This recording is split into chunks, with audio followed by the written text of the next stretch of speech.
Audio Jungle.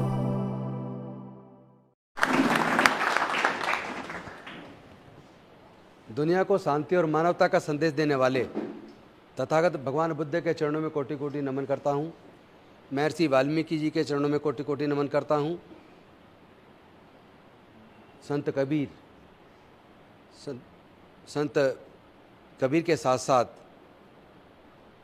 संत गुरु रविदास, गुरु नानक, ज्योतिबा फूले, सावित्रीबाई फूले, फातिमा शेख, उनके भी चरणों में कोटि कोटि नमन करता हूँ। साहूजी महाराज, शिवाजी महाराज, पेरियार रामास्वामी नायकर जी, उनके चरणों में कोटि कोटि नमन करता हूँ। डॉक्टर बाबा साहेब अम्बेडकर, माता रमाबाई जी, उनके भी चरणों में कोटि कोटि नमन करता हूँ। पेरियार ललई सिंह यादव जी, रामस्वरूप वर्मा जी, जगदेव बाबू कुशवाहा जी, कर्पूरी ठाकुर जी, उनके भी चरणों में कोटि कोटि नमन करता हूँ। मानवर कांसीराम साहब के चरणों में कोटि कोटि नमन करते हुए मैं आप सबको क्रांतिकारी जय भीम करता हूँ, विनम्र नमो बुद्धाय करता हूँ। जो आज हमारे साथी आए हैं, भीम आर्मी से, आज़ाद समाज पार्टी से या बैंक की एसोसिएशन से, LIC से, अब जितने साथी आए, मैं सबसे पहले तो आप सबका आभार व्यक्त करता हूँ। साथ ही साथ मैं सिर्फ एक बात कहना चाहता हूँ कि भारत के इतिहास को अगर हम पढ़ें तो भारत के इतिहास को पढ़ के इतना तो समझ आ गया कि दुनिया को 550 साल पहले केवल सिख धर्म मिला है। उससे पहले सिख धर्म नहीं था। दुनिया को लगभग 1400 साल पहले इस्लाम मिला है। दुनिया को लगभग 2000 साल पहले ईसाई धर्म मिला है। उससे पहले उसे ईसाई धर्म भी नहीं था। दुनिया को लगभग 2550 साल पहले बौद्ध धर्म मिला है। 2500 साल पहले जैन धर्म मिला है। उससे पहले तो बौद्ध और जैन धर्म भी नहीं था। दुनिया को लगभग 3500 साल पहले सनातन धर्म मिला है। उससे पहले सनातन धर्म भी नहीं था, लेकिन इंसान था। इससे यह तो साबित होता है कि कुदरत ने सबको इंसान पैदा किया है। जाति और धर्म अलग अलग खंड काल में लोगों ने आवश्यकता के हिसाब से बनाए। और दूसरी बात, पूरे दुनिया के अंदर जातियां नहीं है।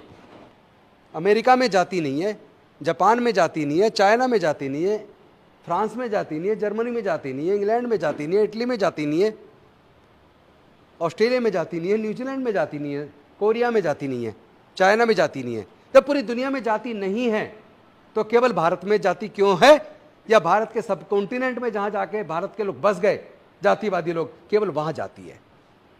इसका मतलब जाति कुदरत ने नहीं बनाई। तो यहां सवाल पैदा होता है जाति किसने बनाई, और दूसरा सवाल पैदा होता है जाति बनने से फायदा किसको हुआ और जाति के बनने से नुकसान किसको हुआ। अगर हमने इस अंतर को नहीं समझा, चूंकि यह लड़ाई विचारधारा की, ध्यान रखना, यह लड़ाई राजेंद्र गौतम की नहीं है, यह लड़ाई मंत्री MP MLA बनने की नहीं है, यह लड़ाई हमारे समाज के बहन बेटियों की इज्जत आबरू को बचाने की है। यह लड़ाई हमारे समाज के हक अधिकार की है। आए दिन जिस तरह हत्याएं हो रही है, मूंछ रखने पर हत्या हो रही है, घड़ा छूने पर हत्या हो रही है, मंदिर में घुसने पर हत्या हो रही है, मूर्ति छूने पर हत्या हो रही है, घोड़ी खरीदने पर हत्या हो रही है। मैं पूछना चाहता हूं, क्या हम हिंदू नहीं है? आप अगर हम हिंदू मान रहे हैं, मैं तो मानता हूं हिंदू नहीं है, हम तो इंसान हैं। मानवता दुनिया का सबसे बड़ा धर्म है।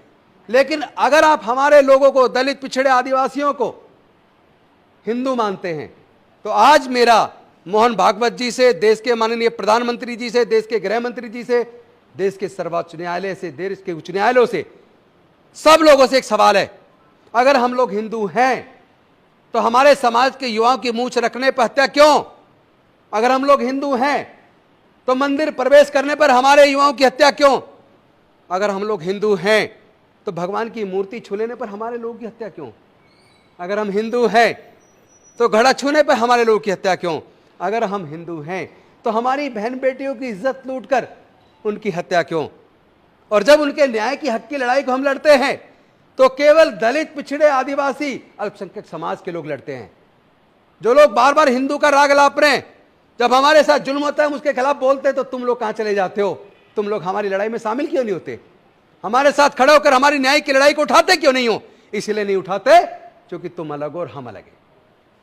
तुम हमको अलग मानते हो, यह झूठ चलेगा नहीं। ये मैं आप सबको धन्यवाद करूंगा, आप जो मेहनत कर रहे हैं ना, युवा, आप सब लोग अपनी जवानी जलाकर, मैं जानता हूं कि सबका घर परिवार है, सबको इनकम की जरूरत है, कमाई की जरूरत है, घर तो पैसे से चलेगा, जवान चलाने से नहीं चलेगा। लेकिन मैं आप सबको सैल्यूट करता हूं, भीम आर्मी के साथियों को सैल्यूट करता हूं, मिशन जय भीम के साथियों को सैल्यूट करता हूं, समता सेंटर के साथियों को सैल्यूट करता हूं, तमाम संगठनों के साथियों को सैल्यूट करता हूं। आप लोग जो अपने घर से निकल के आ रहे हैं ना, अपनी जवानी को जला रहे हैं, सिर्फ इसलिए चूंकि आपको समाज का दर्द है। आप डॉक्टर बाबा साहब अंबेडकर जी के सामने गद्दार साबित नहीं होना चाहते, क्योंकि मुझे वो बात याद आती है 5 दिसंबर की। डॉक्टर बाबा साहब अंबेडकर जी के साथ नानक चंद्र रत्तू रहते थे, उनके सेवक थे। 5 अक्टूबर की रात को 10 बजे डॉक्टर बाबा साहब अंबेडकर से उन्होंने पूछा, नानक चंद्र रत्तू जी ने, कि बाबा साहब आप इतने दुखी क्यों महसूस कर रहे हो, अच्छा नहीं लग रहा, ऐसा लग रहा आप बहुत दुखी हो। तो डॉक्टर बाबा साहब अंबेडकर जी ने नानक चंद्र रत्तू से कहा कि ये रत्तू, मुझे ऐसा प्रतीत होता है जैसे कि मैं सालों से सोया ही नहीं हूं, मेरा मन बेहद दुखी है, मेरा शरीर मेरा साथ नहीं दे रहा है, मुझे नहीं पता मैं कितने दिन और जिंदा रहूं, लेकिन दिल में जो तकलीफ है वो इस बात को लेकर है कि मैं बड़े तकलीफ के साथ, बड़े दुखों के साथ इस कारवा को यहां तक लेकर आया, और अब पता नहीं मेरा क्या हो। मैंने हजारों साल की गुलामी तोड़ने के लिए अपने 4-4 बच्चों को गंवाया, जवानी में अपनी पत्नी को खो दिया, लेकिन उसके बावजूद भी मैं सिर्फ इसलिए लड़ा क्योंकि मेरे समाज के लोग पढ़ लिख कर आगे बढ़ेंगे, और वो सब मिलकर जब समाज की लड़ाई को लड़ेंगे तो भारत से छुआछूत खत्म होगा, भारत से जाति के आधार पर होने वाला उत्पीड़न खत्म होगा। अरे तू, मेरा तो पता नहीं मैं कितने दिन जिंदा रहूं, लेकिन तुम मेरे समाज के लोगों को बोलना, इस कारवा को मैं बड़े तकलीफ से, बड़े दुखों के साथ यहां तक लेकर आया। हालांकि ये बात 18 मार्च 1956 को उन्होंने चक्की पाट बौद्ध विहार पर आगरा के अंदर भी कही थी। उन्होंने कहा था मुझे मेरे पढ़े लिखे समाज के लोगों ने धोखा दिया, और वहां ये सारी बात उन्होंने दोहराई थी। फिर उन्होंने रत्तू को कहा कि मेरे लोगों को बोलना कि मैं इस कारवा को बड़ी मुसीबत से यहां तक खींच के लाया, इसमें बड़ा कष्ट झेला है, बड़ा विरोध झेला है। तुम मेरे समाज के लोगों को कहना कि मेरे बाद इस कारवा को किसी भी तरीके से आगे लेकर जाएं, और अगर आगे ना ले जा पाए तो कम से कम इसे यहीं छोड़ दे, इसको पीछे ना जाने देना। फिर उन्होंने कहा रत्तू, रात काफी हो गई, अब तुम जाओ। रत्तू ने उनके सिरहाने पर तकिया रखा, उनके पैरों को ऊपर किया और उनके सर को तकिए पर रखा। लेकिन अगले दिन डॉक्टर बाबा साहब अम्बेडकर नहीं थे।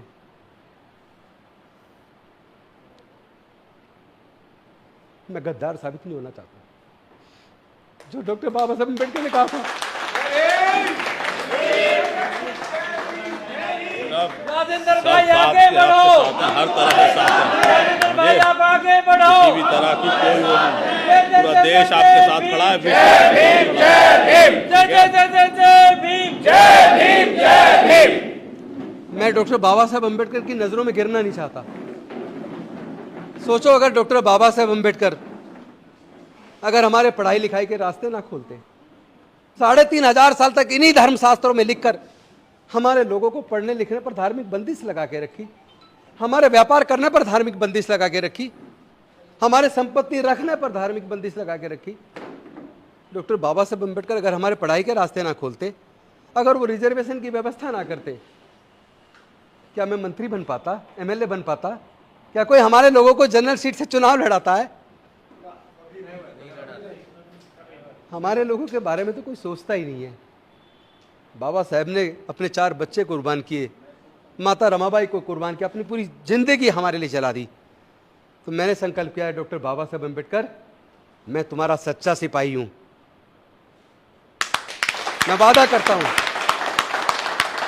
जो कारवां आपने चलाया है, इस कारवां को अब हम आगे लेकर जाएंगे।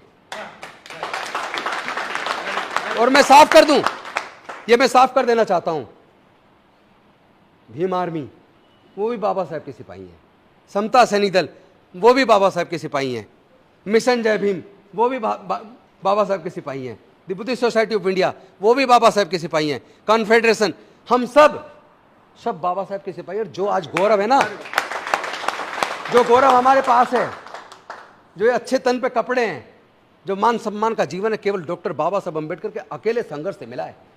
इस संघर्ष को साथियों बेकार मत जाने देना, ये बार बार मौका नहीं मिलेगा, दशकों में कभी कोई मौका मिलता है।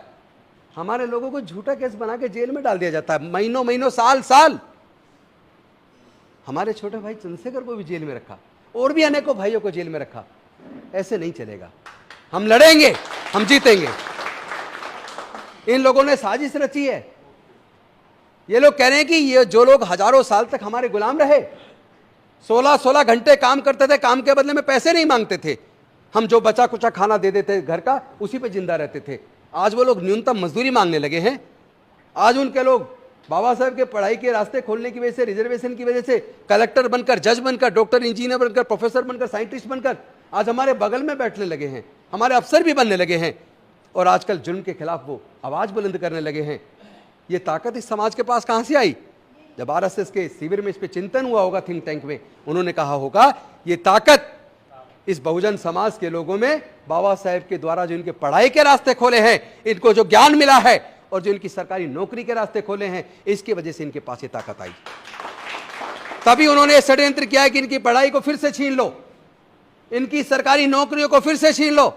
तो सवाल यह था कि डॉक्टर बाबा साहब अम्बेडकर बहुत बड़ा हथियार देकर गए हैं। आज प्रजातंत्र के अंदर चुनाव होता है, चुनाव में वोट चाहिए, वोट तो सारी इनके पास है, हम तो केवल 12% हैं, ये लोग 88% हैं। फिर वोट, इस वोट के चलते हम कैसे ये सारा कर पाएंगे? लेकिन वो इतने छल कपटी और षड्यंत्रकारी हैं, इतने षड्यंत्रकारी हैं। उन्होंने हिरण्याकश्यप के साथ षड्यंत्र किया, उन्होंने हमारे महान सम्राट राजा बलि के साथ षड्यंत्र किया, उन्होंने शंभुक ऋषि का वध किया, उन्होंने एकलव्य का अंगूठा काटा, और भी कट रहे अंगूठे, और कटेंगे आगे भी। ये सिलसिला अंगूठे कटने का चलता रहेगा। लेकिन अंगूठे कटने से डरना नहीं है, हम लोग डरने वाले नहीं हैं। मैं उन लोगों को कह देना चाहता हूं, जो आरएसएस के लोग या जो भारतीय जनता पार्टी के लोग या उनके समर्थक जो सोशल मीडिया पे मुझे धमकी दे रहे हैं जान से मारने की, मेरे फोन पे मुझे जान से मारने की धमकी दे रहे हैं, ट्विटर पे, फेसबुक पे गालियां दे रहे हैं, मैं उनको एक बात कह देना चाहता हूं, तुम राजेंद्र गौतम को मार सकते हो, राजेंद्र गौतम एक व्यक्ति है सिर्फ, लेकिन अंबेडकरवादी विचारधारा में करोड़ों लोग हैं। किस किस को मारोगे, किस किस को मारोगे तुम? या तो तुम तय कर लो तुम्हें जातिवाद छोड़ना होगा। अगर तुमने जातिवाद नहीं छोड़ा, पूरा भारत बौद्धमय बन के रहेगा, कोई रोक नहीं सकता।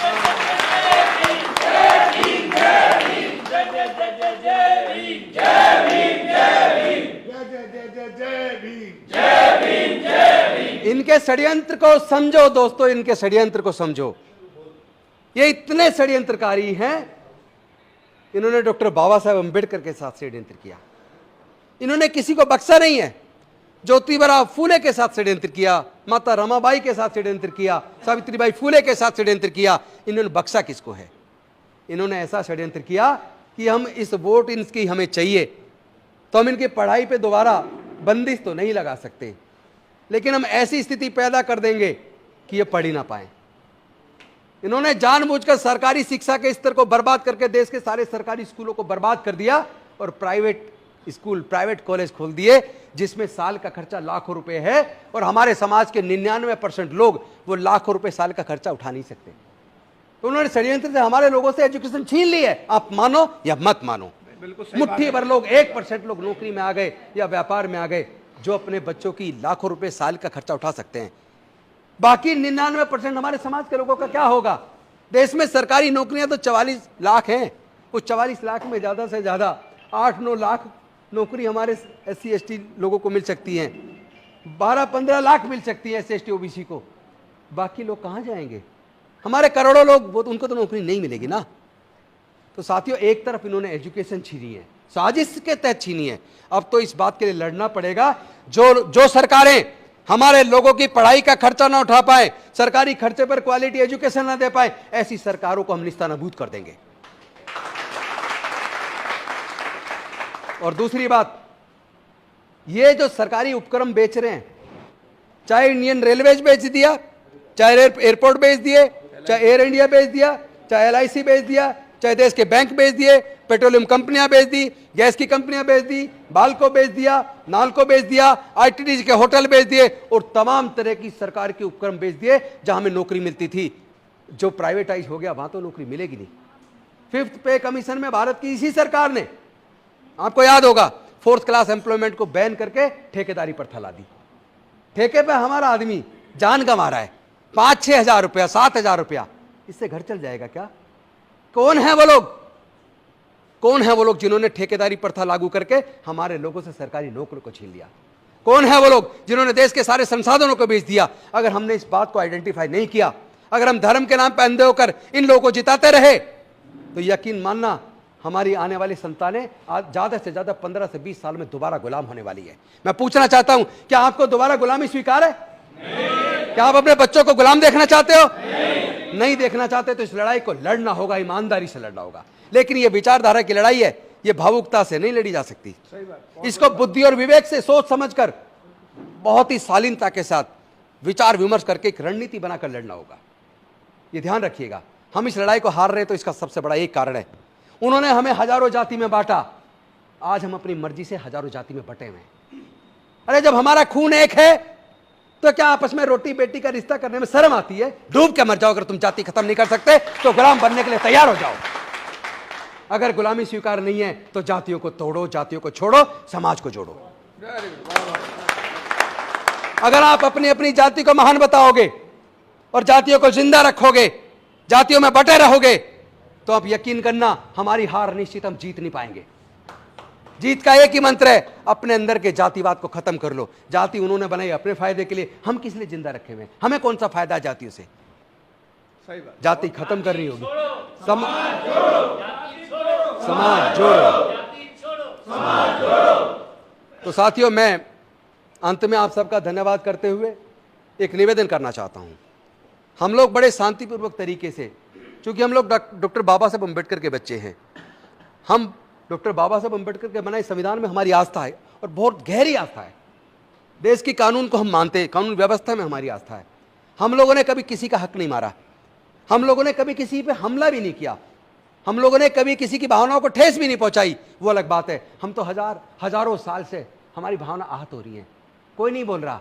ना कोर्ट हमारी तरफ देखती है, ना सरकारें हमारी तरफ देखती हैं, ना कोई बड़े देश के नेता हमारे मुद्दों पे बोलते हैं। हमारी लड़ाई तो हमें ही लड़नी पड़ती है और हमें ही लड़नी पड़ेगी। भविष्य में भी ध्यान रखना, हम केवल एक ही तरीके से जीत सकते हैं, एक ही मंत्र है, अपने बीच के इस जातिवाद को खत्म करके एक ऐसे समाज का निर्माण करें, जाति छोड़ो समाज जोड़ो। बौद्ध धम्म की क्या पहचान? मानव मानव एक समान। और लास्ट में एक बात और कह दूं, मुझे कोई पूरे दुनिया के अंदर एक एग्जाम्पल दिखा दो, केवल एक, मैं अपनी गर्दन काट के आपके हाथ में दे दूंगा। एक एग्जाम्पल दिखा देना जहां किसी को गंभीर बीमारी हो जाए और गंभीर बीमारी होने के बाद उसको डॉक्टर कहें तुम्हारा बड़ा ऑपरेशन होना है, 20 यूनिट ब्लड का इंतजाम करो, और जिसका ऑपरेशन होना वो ये कहे कि मुझे केवल ब्राह्मण का ब्लड चाहिए, मुझे केवल क्षत्रिय का ब्लड चाहिए। एक एग्जाम्पल दिखा दो, मैं अपनी गर्दन काट के देश के प्रधानमंत्री जी को सौंप दूंगा। और अगर ऐसा नहीं है तब तो कहते जी ब्लड का अरेंज कर दो, कहीं से भी जान बचानी है।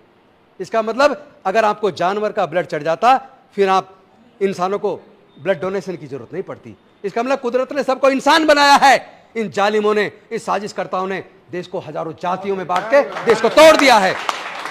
ये लोग देश को तोड़ना चाहते हैं, धर्म के नाम पर, जाति के नाम पर उन्माद पैदा कर रहे हैं। यही लोग हैं।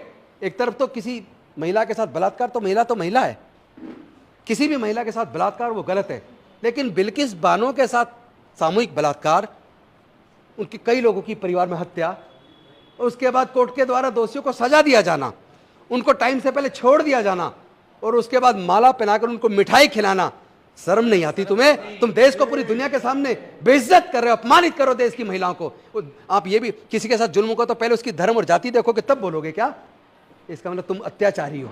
जिस तरह की बीजेपी के सांसद बयान दे रहे, भाषण दे रहे हैं, इनके मंत्री भाषण दे रहे हैं, ये देश के अंदर जहर घोलना चाहते हैं, देश में नफरत का वातावरण पैदा कर रहे हैं, धर्म के जाति के नाम पर जाति पूछकर धर्म पूछकर हत्या कर रहे हैं, मुस्लिमों को आतंकित कर रहे हैं, दलितों को, पिछड़ों को, आदिवासियों को आतंकित कर रहे हैं। तो इसका मतलब इस लड़ाई को हमें लड़ना पड़ेगा। ये लेकिन बुद्धि और विवेक की लड़ाई है, क्योंकि इनकी लड़ाई अगर ये जीत रहे तो सिर्फ इसलिए हमारे समाज के युवा, हमारी समाज के युवा तो इनके संगठनों में आगे जाकर सड़कों पर लड़ते हैं। अपने बच्चों को रोक लो, हमारे बच्चों को आगे से तय करना पड़ेगा।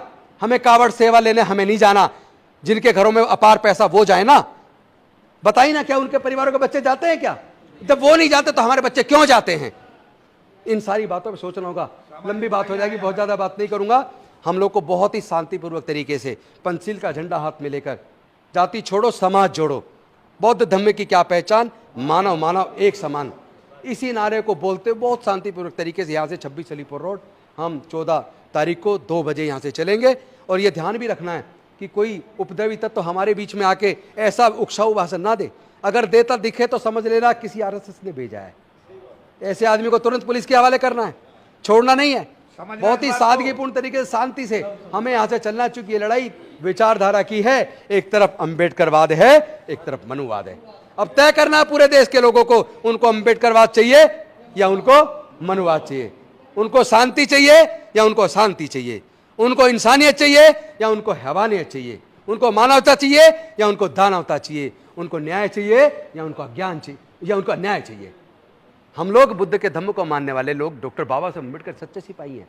समता, मैत्री, भाईचारा, करुणा, प्रज्ञा, सील, इस रास्ते पे चल के भारत मजबूत बनेगा। बुद्ध का दम भारत से गया, पूरे दुनिया में भारत को गौरवान्वित किया उसने।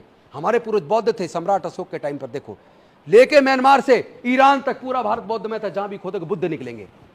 इसलिए और ज़्यादा लंबा ना करते मैं आपसे निवेदन करता हूं, हमें बहुत बुद्धि से, बहुत शांति से, जोश अपनी जगह, बहुत जोश की भी जरूरत है, लेकिन अगर होश के साथ जोश का इस्तेमाल हो जाए तो दुनिया की कोई ताकत हमारे समाज के लोगों को हरा नहीं सकती। हम जीतेंगे, हम लड़ेंगे, हम जीतेंगे।